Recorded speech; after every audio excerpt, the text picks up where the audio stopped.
예레미야 32장 25절부터 27절입니다. 시작. 오 주 하나님이여, 주께서 내게 말씀하시기를 너를 위해 돈을 주고 밭을 사며 증인들을 세우라. 그 도시가 갈대아 사람들의 손에 넘겨졌느니라 하셨나이다. 그때에 주의 말씀이 예레미야에게 임하니라. 이르시되 보라, 나는 주요 모든 육체의 하나님이니라. 내게 너무 어려운 일이 있느냐. 아멘. 여기까지 읽겠습니다. 잠시 기도하겠습니다. 하나님, 시간에 저를 도와주시고 함께 모이신 모든 분들을 도와주셔서 우리가 꼭 듣고자 하나님께서 원하시는 하나님의 말씀, 하나님의 음성, 하나님의 말씀의 가르침을 우리 모두가 잘 듣고 받아들이고 우리의 것으로 만드는 귀한 경배의 시간이 될 수 있도록 도와주옵소서. 예수님의 이름으로 기도했습니다. 아멘. 앉으세요. 예레미야 대언자는 외로운 대언자였습니다. 눈물의 대언자, 그런 별명을 가지고 있습니다. 예레미야 대언자가 활동했을 시기에는 이미 이스라엘이 남과 북으로 분열된 상황에서 이제 남왕국 유다의 의로운 왕이 이미 끊어져 버린 그런 상황이었습니다. 예레미야 대언자는 더 이상 하나님을 두려워하지 않는 유다와 예루살렘을 향해서 그들의 죄들에 대한 하나님의 경고를 대언해야 했던 그런 힘든 사역을, 외롭고 쓸쓸한 사역의 길을 걸었습니다. 또 예레미야 대언자는 성경에서 볼 때 하나님께서 직접 너는 결혼하지 말아라, 너는 결혼해서 가정을 가지지 말아라 라고 말씀하신 유일한 한 사람입니다. 그 이유도 너무 슬퍼요. 아내를 두고 자녀를 두면 너의 아내, 너의 자녀들이 어차피 처참히 죽을 것이기 때문에 결혼하지 말아라, 가정을 가지지 말아라 라고 하셨습니다. 그 내용은 16장에 나옵니다. 예레미야 대언자는 그렇게 외롭게 쓸쓸하게 그러나 담대하게 하나님의 엄중한 경고의 말씀을 대언하였습니다. 그는 하나님의 말씀에 귀를 기울이지 않는 유다 백성들을 상대해야 했고, 바빌론의 침공으로 예루살렘이 함락되고 나라를 잃게 되며 동포들이 포로로 끌려가는 끔찍한 경험을 해야 했습니다. 정말 힘든 사역을 한 대언자가 바로 예레미야입니다. 그 사역 자체만으로도 이미 너무 힘든데, 어려운 인생이었는데, 예레미야는 자기가 짓지도 않은 죄를, 누명을 뒤집어 쓰고 감옥에 갇히게 됩니다. 예레미야 37장 38장을 읽어보시면 자세히 아실 수 있는데요, 간단히 요약해서 말씀드리면 이렇습니다. 지금 갈대아 사람들, 바빌론의 군대가 예루살렘을 포위하고 있었습니다. 그런데 이집트에서 파라오 왕의 군대가 올라온다 라는 소식을 듣고 그 바빌론의 군대가 예루살렘을 포위하다가 잠시 철수했어요. 예레미야가 그때 예루살렘에서 나와서, 성경을 보니까 백성 가운데서 좀 떠나 있고 싶어서 예루살렘에서 나와서 베냐민 땅으로 들어갑니다. 그때 한 파수꾼이 예레미야 대언자를 보고 당신 바빌론 군대에 항복하려는 거 아니요? 그 한마디 하고 잡아 가둬버렸어요. 통치자들에게 데리고 가서 감옥에 넣었습니다. 시드기야 왕이 그때 당시 왕이었는데 비밀리에 예레미야를 끌어내어서, 이 지금 전쟁통인데 주님께서 뭐 말씀하시는 거 없으시더냐 물었어요. 예레미야는 담대하게 하나님의 말씀을 대언하였습니다. 내가 시드기야 왕이여, 당신이 바빌론 왕의 손에 넘겨지리라. 그렇게 하나님의 말씀을 대언하고 또 간청도 했습니다. 시드기야 왕이여, 내가 무슨 죄를 지었습니까? 왕께 바빌론 군대 안 옵니다. 걱정 마십시오라고 대언하던 그 가짜 대언자들 지금 다 어디 있습니까? 나는 하나님의 대언자입니다. 나를 다시 저 지하 감옥으로 보내지 말아주세요. 시드기야 왕은 예레미야를 처음 그 지하 감옥으로 보내지 않고 다른 감옥인데 감옥의 뜰에 감금시켰습니다. 그리고 날마다 한 조각 빵을 주게 하였습니다. 그게 우리가 함께 읽은 본문의 상황이고 배경입니다. 그 순간입니다. 감옥의 뜰에 갇혔다. 그 뜰이라고 해서 우리가 잔디밭을 생각하시면 안 되고 진창이라고 했습니다. 진흙밭이에요. 힘든 상황이죠. 예레미야 32장 1절부터 5절을 보시면 이제 시드기야 왕이 예레미야가 대언한 말씀에 대해 불평 불만하는 말씀입니다. 한마디로 말해서 네가 어떻게 나한테 그렇게 말할 수가 있냐, 어떻게 우리가 바벨론에게 넘어간다고 대언할 수가 있느냐, 그렇게 뭐라고 하는 장면이에요. 지금 예레미야는 인생의 힘든 시기를 겪고 있습니다. 하나님께서 부르셔서 힘든 대언의 사역을 맡기셨습니다. 전쟁 중인 유다의 왕과 백성들은 예레미야 대언자의 말을 듣지도 않고 들었어도 그 내용을 싫어하는 상황입니다. 설상가상으로 반역자로 몰려서 억울하게 감옥에 갇히게 되었습니다. 왕께 간청해도 빵 조각 하나 줄 뿐 감옥에서 풀어주지 않습니다. 이제 곧 바빌론에 의해서 예루살렘 성이 함락당할 것이고 나라를 잃는 서름을 겪을 것을 예레미야 대언자는 이미 알고 있어요. 정말이지 인생 최대의 난관에 부딪힌 그 상황에서 우리가 본문 말씀을 함께 보는 겁니다. 이런 힘든 상황인데 하나님께서 예레미야에게 굉장히 이상한 명령을 하십니다. 우리 32장 6절 7절을 함께 보겠습니다.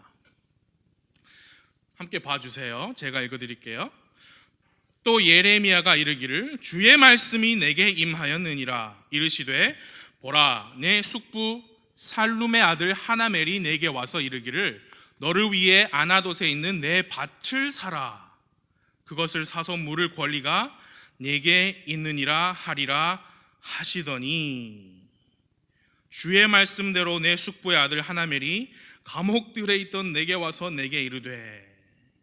자, 그게 지금 무슨 상황이냐? 하나님께서 말씀하시는 거예요. 여러분, 숙부면은 뭐 큰아버지, 작은아버지죠. 그분의 아들이니까 예레미야하고 사촌지간입니다. 하나멜이라는 사람이. 하나님께서 예레미야에게 감옥들에 갇혀 있는데 하루에 빵 한 조각 못 먹고 있는데 지금 이 상황에서 내 사촌 하나멜이 너한테 올 것이다. 그리고 너한테 자기가 가지고 있는 밭을 사라고 할 것이다. 그건 그 밭을 사라라는 명령과도 같은 거예요. 바로 그 구절에는 하나님께서 너 그것을 사라라고 말씀하지 않으셨지만 사라라는 명령이나 같은 것입니다. 이스라엘 율법에 친족의 땅을 대속해 주는 법이 있었습니다. 제가 간단히 설명을 드릴게요. 가정으로 저에게 땅이 있습니다. 그런데 제가 너무 가난해졌어요. 형편이 어려워졌어요. 그래서 먹을 게 없으니까 그 땅을 팔아야 돼요. 그 판 돈으로 얼마를 더 연명해야 되니까요. 그래서 그 땅을 누구한테 팔았습니다. 그런데 시간이 지나도 제 형편이 안 나아지는 거예요. 형편이 다시 나아져야 제가 그 땅을 도로 내 돈 주고 사죠. 근데 시간이 지나도 형편이 안 나아져요. 그럴 때 율법에 저와 가장 가까운 친족이 대신 그 땅을 자기 돈 주고 사서 나에게 되돌려주는 그런 땅을 대속하는 율법이 있었습니다. 그러니까 제가 제 땅을 팔았는데 못 사니까 제 동생 정인이 돈으로 땅을 사가지고 저한테 땅을 주는 거예요. 그게 우리 흠정역 성경에는 땅을 무르다라고 표현했어요. 그게 대속한다, redeem이라는 뜻입니다. redeem. 대속이라는 말은 원래 내 거였는데 잠시 내 소유가 아니게 된 것을 내가 내 돈 주고 내 것 되찾아오는 것을 대속이라고 합니다. 그런 율법이 있었습니다. 땅을 무르는 법을 짧지만 이해하셨나요? 예, 친족이 사줘야 돼요. 나를 위해서. 예레미야의 사촌 하나멜한테 밭이 있습니다.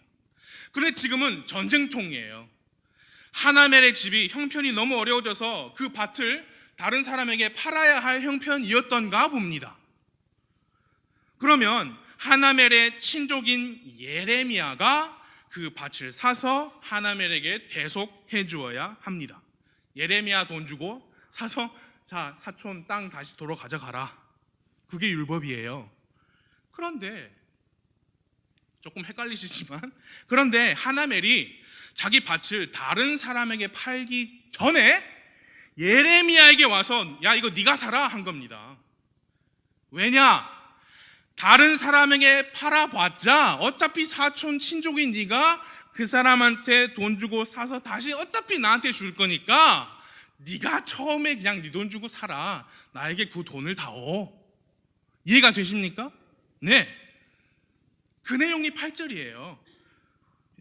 내게 이르되, 둘째 줄, 내게 이르되 원하건대 베냐민 지방 아나돗에 있는 내 밭을 사라. 상속할 권리가 내게 있고 물을 권리도 내게 있나니 너를 위해 그것을 사라 하니라.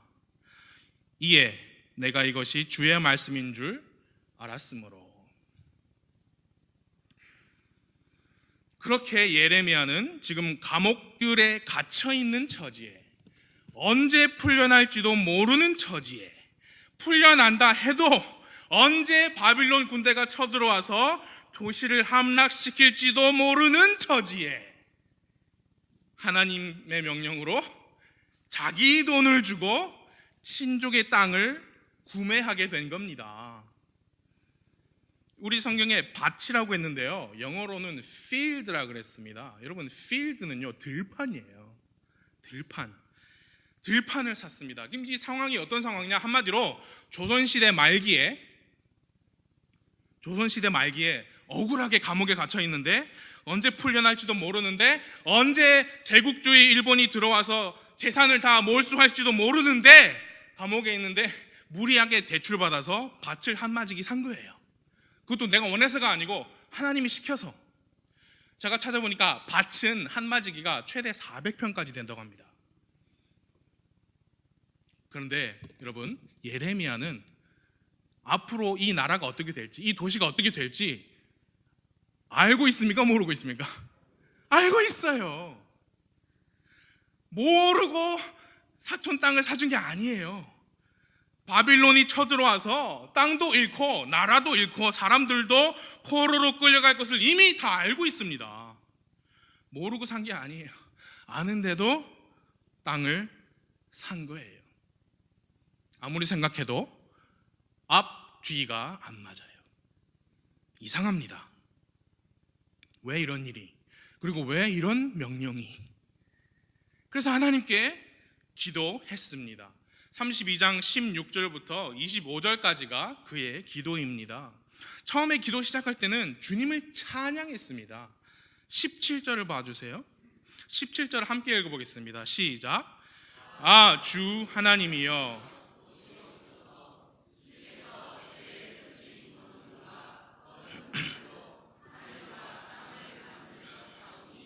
주께는 너무 어려운 일이 없나이다. 그렇게 찬양으로 기도를 시작했습니다. 제가 18절부터 이 기도를 쭉 읽어드릴게요. 길지만 읽는 이유가 있습니다. 눈으로 봐주세요. 18절. 주께서는 인자하심을 수천의 사람들에게 베푸시며 아버지의 불법을 그들 뒤에 오는 그들의 자손들의 품에 갚으시오니 위대하시니 능하신 하나님 만군의 주가 그분의 이름이로소이다. 찬양이죠?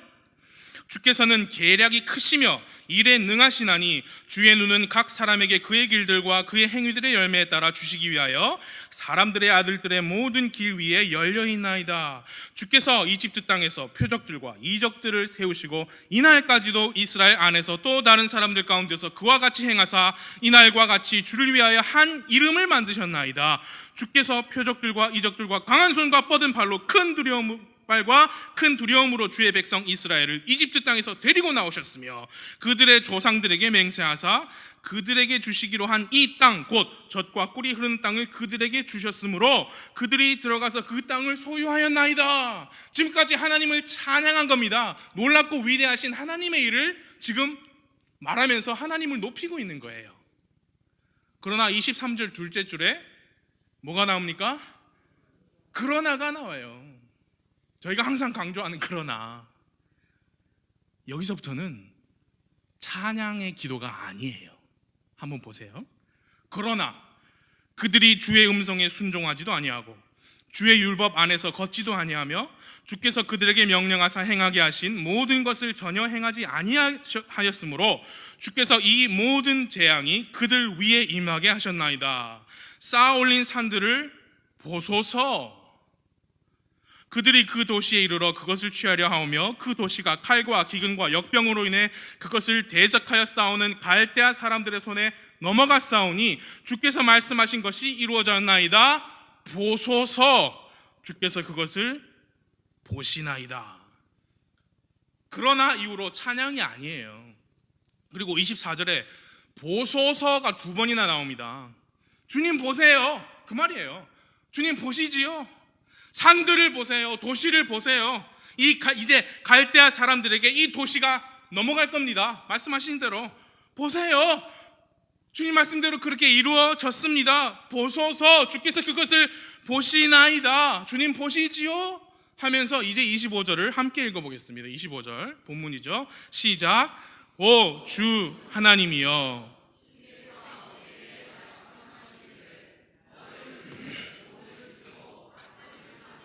증인들을 세우라. 그 도시가 갈대아 사람들의 손에 넘겨졌느니라 하셨나이다. 자, 분명히 이 기도는 찬양으로 시작했습니다.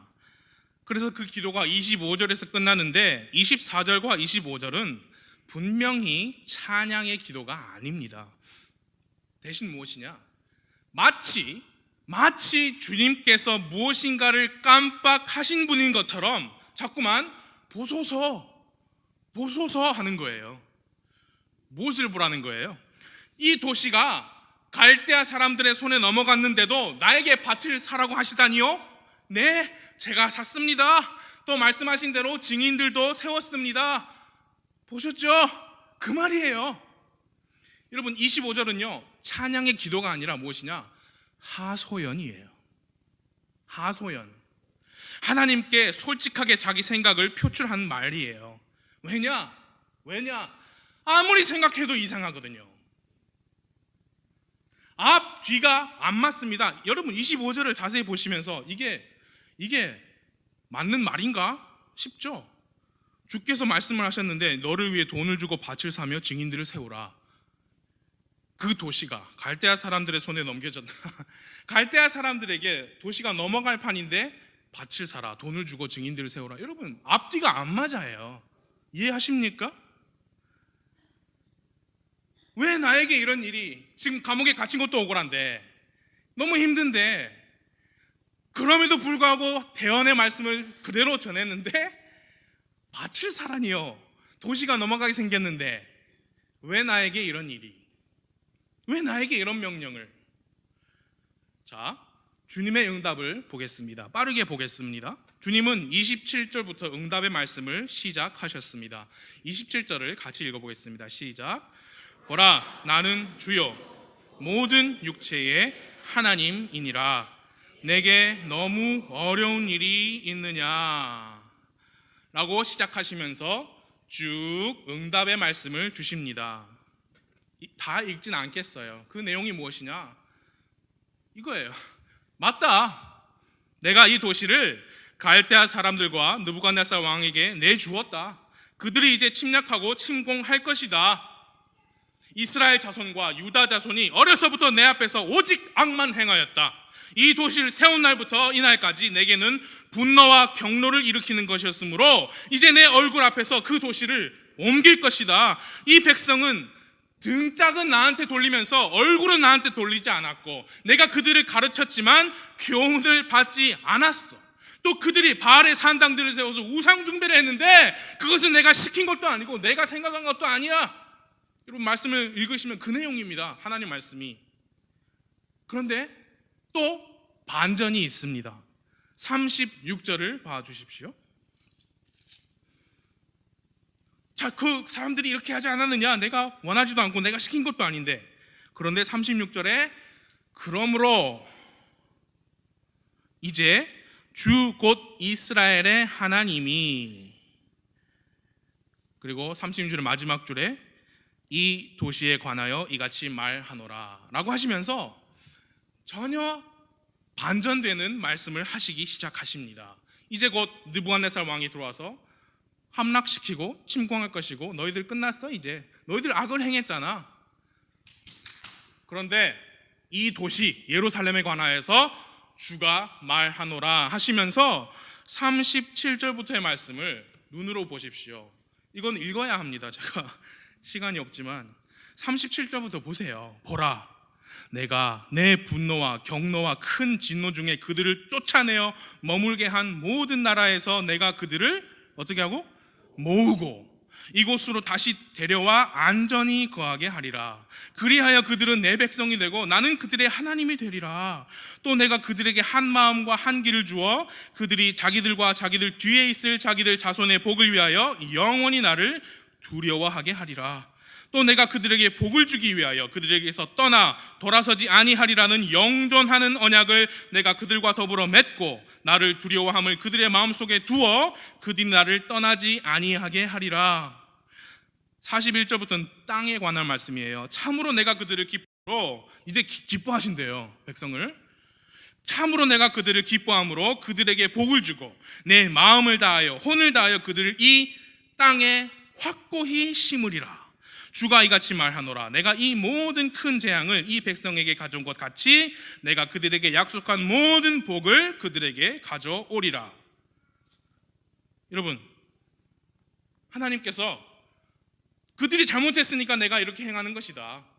그런데 이 도시 내가 다시 회복시킬 것이다 라는 말씀을 하십니다. 그러면 이해가 되죠. 이제 왜냐? 예레미야가 지금 곧 함락될 예루살렘, 이 풍전등화 앞에 이런 시국에서 돈을 주고 땅을 밭을 샀잖아요. 하나님께서 그 도시를 회복시켜 주시면, 그 나라를 회복시켜 주시면 예레미야가 돈 주고 땅 산 게 헛된 것은 아니다, 그렇게 생각이 되죠. 그렇죠? 43, 44절 보시면 분명히 그렇게 생각할 수 있어요. 왜냐? 43절, 너희가 이 땅에 관하여 말하기를 이 땅이 사람이나 짐승이 없이 황폐하고 갈대아 사람들의 손에 넘어갔도다 할지라도 사람들이 이 땅에서 뭐를? 밭들을 사리라. 44절도 마찬가지 똑같은 내용이에요. 돈 주고 밭들을 사며 증서들을 써서 봉인하고 증인들을 세울 것이다. 자, 여기까지가 본문의 배경 설명이었습니다. 이 말씀에서 얻을 수 있는 세 가지 교훈을 함께 나누고자 합니다. 여러분, 예레미야 대언자가 당한 것만큼 끔찍하고 어려운 정도는 아닐지라도 우리도 인생에서 힘들고 어려운 일이 많이 일어나는 것을 우리가 다 경험하고 삽니다. 많은 경우에 우리는 그 일이 왜 생겼는지 알아요. 왜 생겼습니까? 잘못된 판단, 섣부른 결정, 또 가끔은 내가 왜 이런 일을 했지? 라는 완전히 어리석고 바보 같은 행동 때문에 우리는 어려움을 겪기도 하고 난관에 봉착합니다. 그렇지만 또 어떤 경우에는 우리는 우리가 당하는 그 일이 왜 생겼는지 알 수가 없습니다. 그 힘든 고난이, 내가 감당해야 되는 이 어려움이 대체 왜 나에게 닥쳐왔는지 아무리 생각해도 알 수가 없는 경우가 있습니다. 저는 지난 화요일 아침에 미국에 계신 아버지께서 보내신 카톡을 받으면서 잠에서 깼어요. 어머니께서 췌장암이시라고 하십니다. 2달 동안 배가 아프셨어요. 그래서 의사가 CT를 찍어보자 했는데 그 결과가 췌장암이에요. 췌장에 암덩어리가 있는데 가로 세로 높이가 6cm, 4cm, 4cm예요. 그리고 간에도 전이 된 것으로 의심되는 혹들이 많이 있다. 그래서 이제 그 어머니의 그 증상과 상태를 가지고 인터넷에서 췌장암에 대해서 닥치는 대로 다 읽었습니다. 그게 무서운 병인지는 알고 있었지만 이렇게 무시무시한 줄은 또 그것을 제가 온몸으로 느끼게 될 줄은 몰랐습니다. 저희 어머니는 지금 90을 훌쩍 넘기신, 그리고 치매가 오신 시어머니를 몇 년째 모시고 계십니다. 저희 어머니는 제가 아는 가장 훌륭하신 그리스도인 중에 한 분이십니다. 목사의 아내로서 많은 사람들의 사랑과 존경을 받으시는 분이십니다. 그래서 이상합니다. 앞, 뒤가 안 맞아요. 왜 이런 일이 생기는지 모르겠습니다. 여러분의 삶 속에도 제가 직접 또는 간접적으로 아는 많은 어려움들이 분명히 여러분께도 있어요. 그리고 그 중에 어떤 것은 정말이지 이유를 몰라요. 앞뒤가 안 맞아요. 어떻게 해야 할지 모르겠습니다. 하나님의 말씀은 우리가 이런 상황에서 어떻게 해야 할지, 어떻게 반응할지를 가르쳐 줍니다. 그 첫 번째로 이것입니다. 어려움을 당하였어도 맡은 책임과 의무를 다하라. 어려움 중에도 맡은 책임과 의무를 다하라. 예레미야는요, 억울한 누명으로 감옥에 갇히게 되었습니다. 여러분, 예레미야가 바빌론에게 항복하고 유다를 배신할 사람이 아니다 라는 것을 가장 잘 아는 사람 중에 하나가 시드기야 왕이었어요. 그래서 시드기야 왕이 은밀히 예레미야를 끌어내서 주님께서 뭐라고 하시더냐라고 물었을 때 예레미야 대언자는 왕이 듣기 좋은 말을 해주고 왕의 힘으로 감옥에서 빠져나갈 수도 있었습니다. 그러나 그는 하나님의 대언자였습니다. 거짓 대언자가 아니라 하나님의 주신 말씀에 더하지도 빼지도 않고 말씀을 그대로 전하는 대언자였습니다. 예, 그 사역은 외로웠습니다. 힘들었습니다. 쓸쓸했습니다. 그러나 그는 하나님의 말씀을 대언할 때 타협하지 않았습니다. 두려움에 떨지 않았습니다. 큰 어려움을 당했지만, 또 왕이 원하는 달콤한 말을 해주고 풀려날 수도 있었지만 예레미야 대언자는 하나님의 말씀을 그대로 전했습니다. 시드기야 왕이여, 당신이 바빌론으로 끌려갈 것이다. 왜냐? 그게 그의 책임과 의무였기 때문이에요. 그리스도인 여러분, 우리는 삶의 어려움과 고난을 겪는 중에도 우리의 책임은 다 해야 합니다. 남편은 아내를 사랑해야 합니다. 그 어려움 중에서도 아내는 남편에게 순종하고, 부모는 말씀으로 자녀를 양육하고, 자녀는 부모를 공경하고 순종해야 합니다. 이게 의무와 책임이에요. 남자는 일을 해서 가족을 부양해야 합니다. 여자도 가정을 위해서 자기가 맡은 일을 해야 합니다. 그것은 선택사항이 아니에요. 옵션이 아니에요. 의무입니다. 돈을 많이 벌어서 좋을 때도, 아니면 경제적으로 힘들어질 때도, 내가 건강할 때도 아플 때도, 젊을 때도 나이 들어서도 변함없이 우리에게 적용되는 우리의 책임이고 의무입니다. 그리스도인들은 말씀을 중심으로, 교회를 중심으로 믿음 생활을 해야 합니다. 개인적으로 말씀 읽고 기도하면서 경배를 드리고, 공적으로 함께 모여서 함께 경배를 드려야 합니다. 말씀을 배우고, 말씀을 묵상하고, 말씀을 외우면서 내 삶에 적용하여서 하나님께서 받으실 만한 거룩한 삶을 사는 것이 모든 그리스도인의 책임과 의무입니다. 그가 고난 중에 있든지 형통한 가운데 있든지 상관없이 우리의 책임이요, 그것은 우리의 의무입니다. 예레미야가 감옥에 갇혀 있는 와중에, 여러분 아무리 생각해도 어이가 없지만 그래도 하나님께서 말씀하셨으니까 그 사촌의 밭을 사잖아요. 여러분 32장을 쭉 읽어보시면 돈으로 은 17세겔을 주었습니다. 그냥 대충 준 게 아니에요. 저울에 달아주었습니다. 그리고 끝이 아니에요. 증서를 썼습니다. 그리고 그 증서를 봉인하였습니다. 증인들을 세웠습니다. 11절에 보니까 뭐라 그랬냐? 법과 관례대로 했다라고 기록되어 있습니다. 여러분 지금 이 상황이 무슨 부동산 중개업소 사무실에서 쓰는 게 아니에요. 감옥의 뜰에 진흙밭에 있는데 저울에 돈 달아주고, 증서 써주고, 증인들 세우고, 봉인도 해주고, 상황이 어렵지만 그 밭을 구매하는 일에 있어서 이해는 안 되지만 하나님 말씀이니까 그 밭을 사긴 사는데 격식을 갖추고 구색을 갖추고 원리와 원칙대로 공평하고 의롭게 법과 관례대로 그 일을 진행하였습니다. 이해는 안 돼요. 화가 날 수도 있어요. 울분이 솟을 수도 있습니다. 하나님, 이 상황에서 나한테 돈 주고 밭을 사라고요? 하지만 원리 원칙 다 지키면서 책임과 의무를 다 했습니다. 무엇보다 하나님의 뜻에 순종했어요. 예, 이게 하나님의 말씀인 줄 알고 그랬잖아요. 8절 끝에 이에 내가 이것이 주의 말씀인 줄 알았으므로 자기 책임을 다한 거예요. 제가 지난 며칠간 우리 담임 목사님께 감사한 부분이 있습니다. 뭐냐? 목사님께서 저에게 이 질문을 안 하셨어요. 그게 감사해요. 김영재, 이번 주 오후에 설교할 수 있겠어? 그 질문을 저에게 안 하신 게 저는 감사합니다. 말씀을 선포하는 일은 주님께서 저를 부르셔서 허락하신 저의 소명이고 특권입니다. 사실 너무 힘듭니다. 지금도 너무 힘듭니다.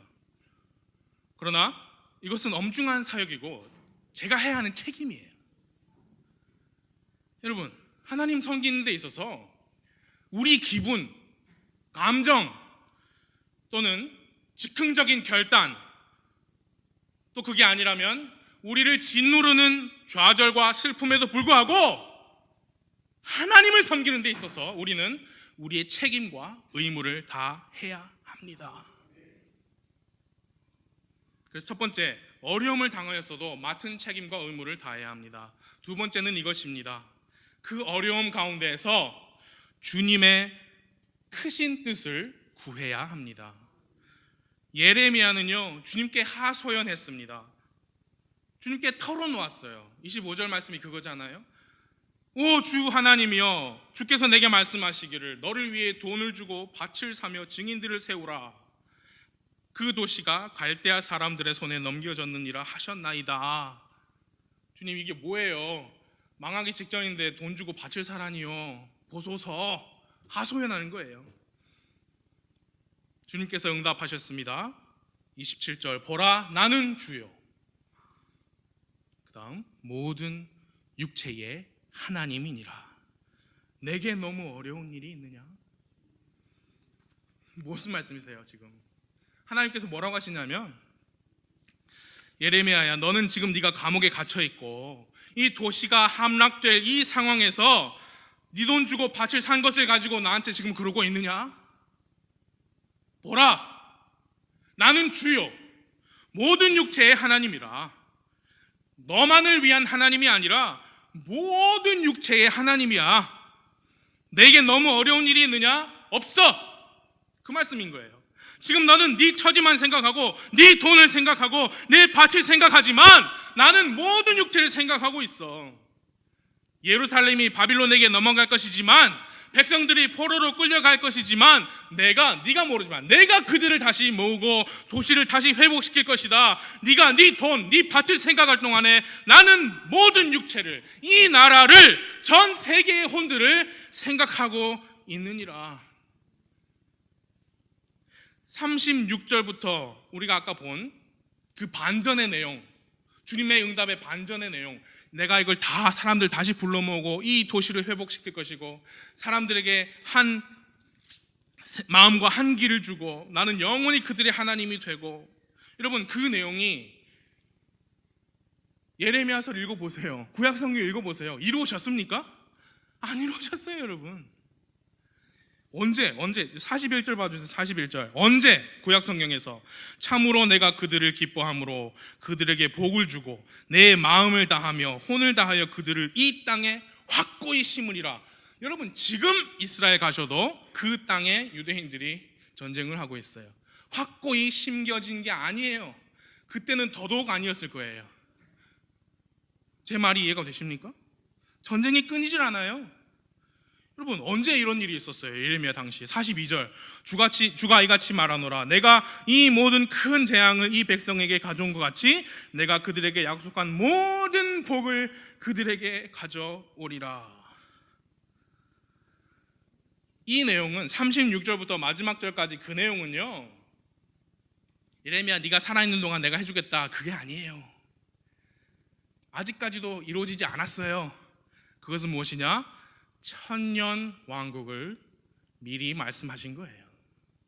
앞으로 다가올 천년 왕국, 이스라엘이 완전히 회복되고 그 땅에 정말 그 백성이 땅에 완전히 심기는, 아까 뭐라 했습니까? 한 마음과 한 길로 하나님을 섬기는, 천년 왕국을 말씀하신 거예요. 그럼 여러분, 예레미야는 어떻게 된 거예요? 지금 감옥에 갇혀 있는데 돈 주고 밭 샀잖아요. 예레미야 아시잖아요. 성경을 읽으셔서 아시지만 예레미야는 자기 밭이 있는 유대 땅이 아니라 이집트 땅에서 생을 마감하게 됩니다. 그러면 예레미야가 돈 주고 땅 산 게 헛된 것이 된 것인가요? 아니요. 예레미야가 땅을 산 이 일화는, 한 장에 나오는 이 일화는 주 하나님께서 앞으로 이루실 천년 왕국에 대한 자신의 놀라운 계획을 미리 말씀해 보이시고 보여주시는 일에 도구로 사용되었어요. 도구로. 실물 교제. 앞으로 이 땅에서 정말 사람들이 땅을 돈 주고 사고 파는 그런 왕국이 일어날 것이야. 지금 너는 모르겠지만, 앞뒤가 안 맞지만 그래도 돈 주고 사. 도구로 사용된 겁니다. 그게 똑같아요. 여러분과 제가 당하는 어려움들이 우리는 이해하지 못해요.